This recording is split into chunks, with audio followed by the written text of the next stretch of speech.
Hello, I'm Chris Fowler for SportsCentury. His appeal was a mix of sex and sock. The smile was so dazzling that he made the girls squeal. He was a real knockout, so was his left hook. Oscar De La Hoya seduced the public and punched out his opponents.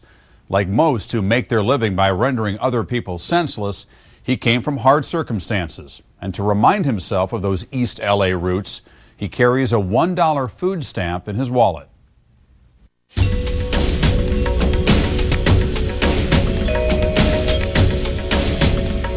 This is a kid from the East LA barrio. I don't think he grew up in poverty, but he certainly grew up in near poverty.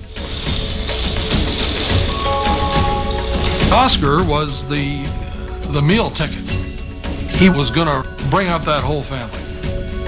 And his father saw to it that he did. Skateboarding was my pastime. My father didn't want me to skateboard because I would get hurt. I was gonna become this fighter. His life was basically going to the gym, coming home, training. Oscar's father really believed that you couldn't be as good as the next guy. You had to be better than the next guy just to be even. And so consequently, nothing you do is ever good enough. He's a warrior because his father pushed him out in that ring. He doesn't burn to fight. What he burned to do was to please his father. He never said to me, son, you're doing great, or you fought a great fight. He never said that to me.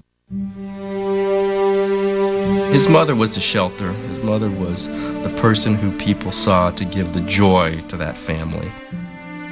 She didn't want me to become a fighter, but my father would push it every single day. You have to become this fighter. We learned to live with it. The mom would get him up early to do his running. She would make him his meals. She would pat him on the back. Any little bruise, any little ailment he had, he used to run straight to mommy. His mother alleviated some of the stress and strain that he had with his old man. There was a real deep bond and love there. With his mother in his corner, Oscar De La Hoya excelled in a sport that was even less forgiving than his father. He did it not only with talent and heart, but also with a sizzling physical attraction that drew a new audience to ringside. Unbelievable box office attraction. Nothing like it south of the heavyweight division in history. He became a Ricky Martin of boxing. At his weigh-ins, he would attract throngs of screaming teenage girls. It was more like a rock concert than a boxing event. Latinos have been famous, but never this kind of cross-cultural idol. He brought attention to our business, and he brought attention to the people that would normally not watch boxing because he was good-looking. He could speak English and Spanish. I remember being so impressed with how smooth and self-assured he was, answering the questions without missing a beat. People liked Oscar personally, and a lot of the media just fell in love with the character of Oscar De La Hoya. He was charming, and he was able to win a lot of people over. Not everyone bought De La Hoya's style. Despite a 31-0 record with 25 knockouts and 4 titles to his credit, many fight fans described him as having more style than substance.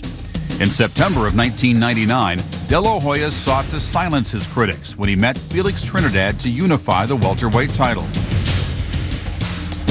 They were #1 and #2, pound for pound, fighters in the world. It was huge for both men. Deep inside, they had known for years that this confrontation was coming and would probably be the defining moment of their careers.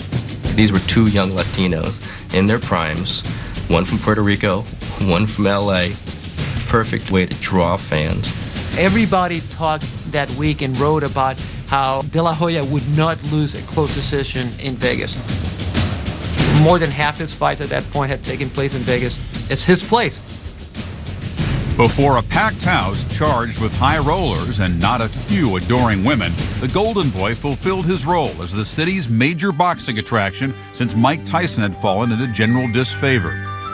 Sticking and moving, De La Hoya was dominating. Oscar looked beautiful. Right hand by De La Hoya, right up the middle. He was doing what he wanted to with Trinidad, short of knocking him out. My trainers told me, box. You have to box. That's the way you're gonna beat him. I was sticking my jab in his face anytime I wanted to. I was having a great time in that ring. Trinidad was beaten up. Felix wasn't used to that kind of speed, and I think through 9 rounds, Oscar clearly was the winner of the fight. In fact, I left after the 9th round to go to my television site to do my broadcast, knowing full well he'd won the fight. Outclass is too big a word for what's happening here, but it's verging on that. Then the unexpected happened. De La Hoya's flash, speed, and precision left him. Oscar is just running now. He's not fighting back at all. You couldn't understand. Why stop? I wasn't sure if he didn't want to get hit anymore or what it was. It was very, very bizarre. Oscar De La Hoya's instincts as a fighter should have said, okay, I'm going to take this guy out. But that never happened. When it was Oscar De La Hoya's time to be able to define his greatness, he ran. Trying to do just enough to keep Felix off of him, virtually giving away the round. He ran out of gas, and he was running for those 3 rounds to save his life. Trinidad is a big puncher, and Oscar knew that if he stood and traded punches with Trinidad in rounds 10, 11, and 12, he was going to get knocked out. That was the moment that defined Oscar De La Hoya. He really wasn't prepared to step up and seize the moment and be a great fighter. The winner by majority decision, Trinidad! There was no way he won 7 rounds to win that fight. The last 3 rounds, that was backpedaling a bit, boxing. But for some reason, he got the decision. I was never sure that Oscar really wanted to win the Trinidad fight. He didn't portray life and death type desire in the ring that night. Professional judges don't like running.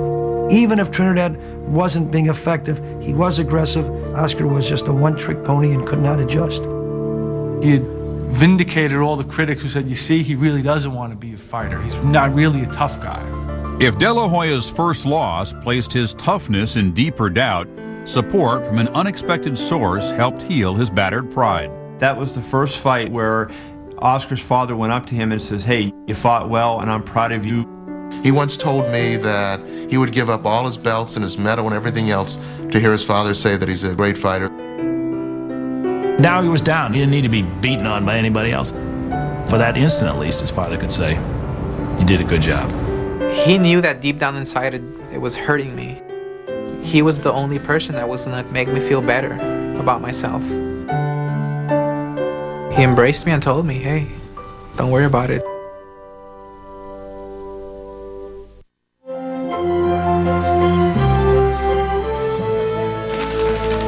It's in my blood. I sometimes say that I hate the sport, but deep down inside, I love it. On his way to compiling a 223-5 record as an amateur, De La Hoya received international exposure when he won a gold medal in the featherweight division of the 1990 Goodwill Games.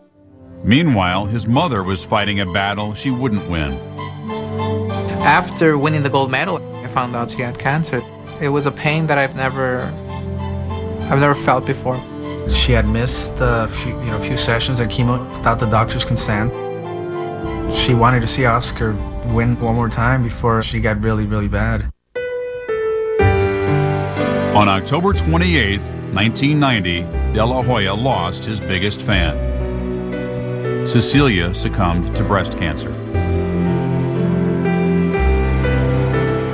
It happened suddenly to him in a condensed period of time.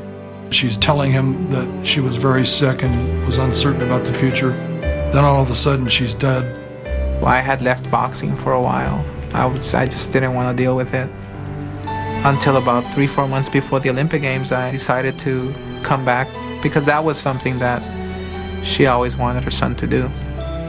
He vowed that he would win the gold medal for his mother. It was the most oft written about part of the whole Olympic experience. It makes Oscar's story very much like a TV movie. It endows him, as far as the public can see, with this extraordinary virtue that he's going to win for his mother in heaven. Driven by the pledge to win Olympic gold in memory of his mother, De La Hoya reached the final in the lightweight division at Barcelona in 1992. He and German Marco Rudolph battled into the 3rd round. There was about a minute left to the fight. I closed my eyes and threw a left hook and dropped him. Huge left hand by Oscar De La Hoya. Oscar De La Hoya has kept the promise to his mother. I remember him holding up the gold medal as if to say, "Here, Mom, here it is." It was a great moment, and it was very inspiring. I was on that podium receiving the gold medal, listening to the anthem. I broke down in tears. It was just the most amazing feeling I've ever had. And that not only interests male sports fans, that interests women sports fans, because they see a beautiful kid who is looking towards his mother with sad eyes, fulfilling this destiny. As soon as he got back into town, the first thing he did, he placed the gold medal at her gravesite. Stood there for hours talking to her and told her, here's your gold medal that I promised you. After paying his respects to his mother, De La Hoya tuned his eyes toward the professional ranks. His likely choice as a manager was Shelley Finkel, who had financially nurtured the prospect during his amateur career.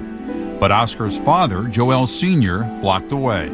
The one thing that Joel De La Hoya said was they were not going to sign with Shelley Finkel no matter what. He'd invested about $100,000 plus, including hospital expenses for Oscar's mother when she was dying of cancer, burial expenses for the funeral. All of a sudden, Finkel can't get his telephone calls to Oscar answered. That's a stain on his reputation, even though maybe it wasn't him who was making the decision. They went wherever the money was. With Joel Sr. calling the shots, De La Hoya accepted an unprecedented $1 million management deal with untried New Yorkers Steve Nelson and Robert Middleman. After Oscar's first pro fight, Bob Arum signed on as his promoter. The plan was to build the record and build the exposure and have him constantly out in front of the public. He fought a who's who of nobodies, has-beens, I was very careful with him. By the end of 1993, De La Hoya had won his first 11 pro fights, 10 by knockout. But when he wasn't winning in the ring, he was falling victim to fortune. The balance between normalcy in life and this goal to become a money-making machine was thrown totally out of whack at that point. Oscar was spending as much as $10,000 a day on Lamborghinis, on clothes, on pool tables. After that year, he had about $4,000 in his bank account, and he hadn't even paid his taxes. With his first title fight looming, De La Hoya became distracted by an identity crisis.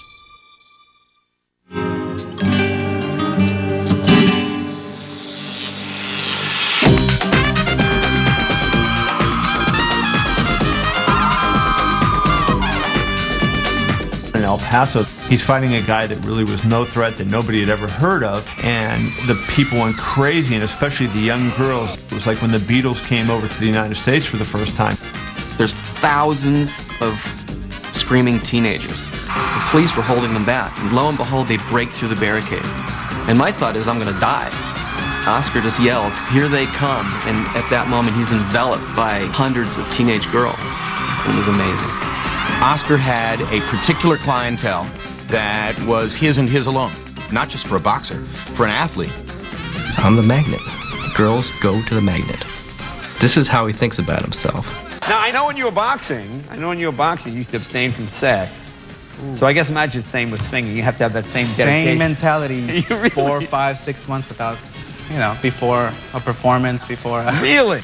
I've always thought that Oscar enjoyed being a celebrity more than he enjoyed being a fighter, because celebrity brought him everything he loved. The women, the invitations to the golf courses, the nightclubs. You ask what are Oscar's favorite hobbies? Women, golf, women. He measures every woman against his mom, and they fall short, because he does have this very idealized notion of his mother. Whether or not De La Hoya sought to replace his mother, his celebrity was not appreciated by many males in the Mexican community on either side of the border.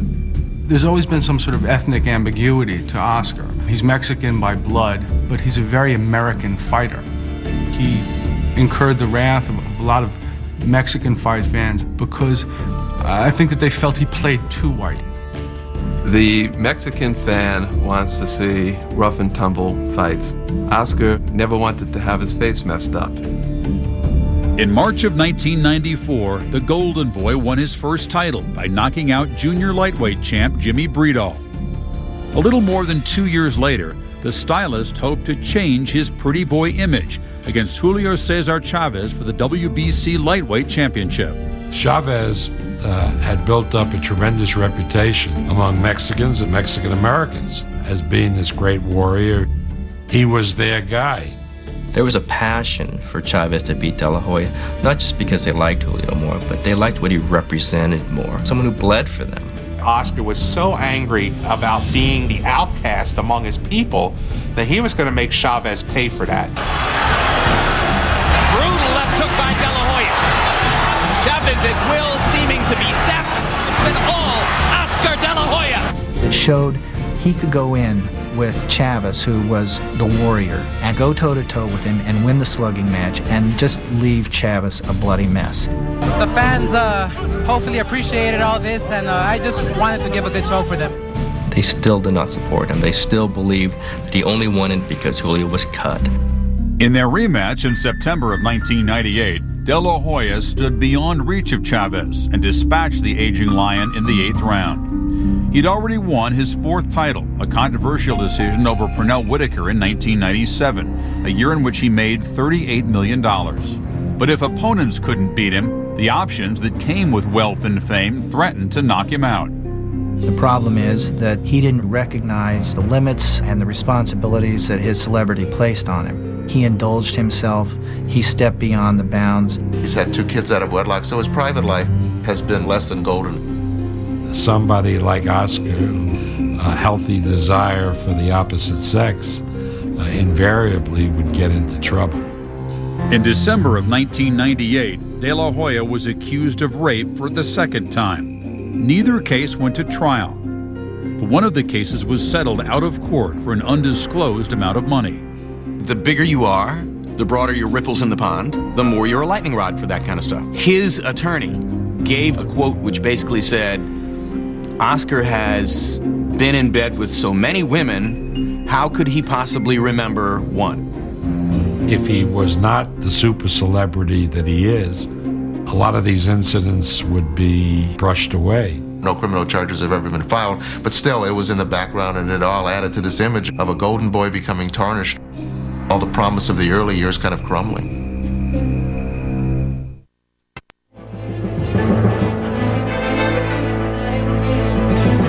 There's no in between.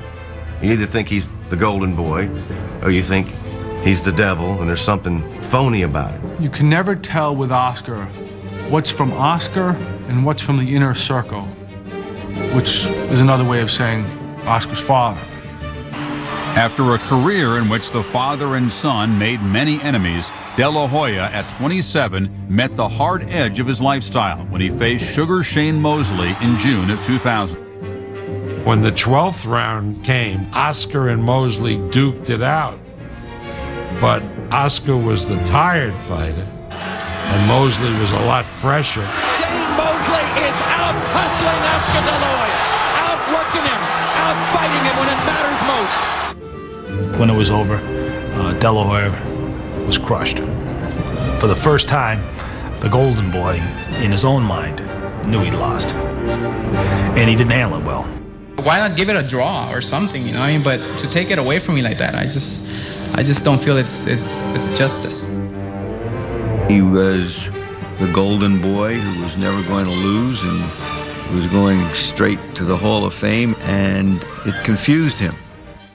Although De La Hoya would later admit that Mosley had legitimately beat him, he fired trainer Roberto Alcazar, who had been with him since his amateur days. Then he split with Bob Arum, the promoter who had helped him earn over $125 million.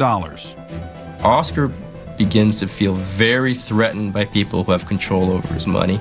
He had felt threatened by Arum for years. Oscar exhibited a certain type of ruthlessness in his pursuit of independence. After compiling a 32-2 record over 7.5 years, De La Hoya took a 9-month hiatus to pursue a childhood fantasy, singing. His first album, titled Oscar De La Hoya, topped Billboard's Latin dance charts for several weeks. I've always had this dream of recording an album. Got nominated for a Grammy. I was pretty happy about that. But the ring beckoned, and with new trainer Floyd Mayweather Sr. calling the shots, De La Hoya defeated Arturo Gatti in March of 2001. 3 months later, he won his 5th title in as many weight classes, picking apart WBC super welterweight champ Javier Castillejo. That October, he married Puerto Rican singer Milly Correcher. I think that he's had his fling with life, and now he is going to be happy in a monogamous relationship. I've had my ups and downs in my personal life, and I finally set my priorities straight. She's a woman that is like no other. He's found somebody who truly loves him. That's the thing that has been missing from his life ever since his mother died. His private life stabilized, De La Hoya tended an old wound by reconciling with Bob Arum in 2001. In September of 2003, he was beaten again by Mosley, and a year later he suffered the first knockout of his career by middleweight champ Bernard Hopkins. Despite the losses, De La Hoya remained highly bankable. It would have been unthinkable decades ago that a Hispanic fighter would have the economic impact on the sport that he has. It's no longer unthinkable. I think that Oscar fights because he has a passion to fight, and I personally believe that passion is directly related to his need, his desire to try to please his father. But as for the notion that Oscar's joy has come in any way from his millions, his titles, his public, I don't buy that at all. I think that Oscar's life is a constant struggle of being caught between two worlds, and he hasn't yet found the one place where he really wants to be, and he's not going to find that until boxing is all done with. The year before he won his gold medal at the 1992 Olympics, Oscar De La Hoya was held up at gunpoint on the very streets of East LA from which he had sprung. 3 thugs robbed him of $150. Hours later, his doorbell rang. When he answered, he found his wallet and all of the money. "I guess they knew who I was," he said. Sometimes a reputation can be a handy thing to have. For SportsCentury, I'm Chris Fowler.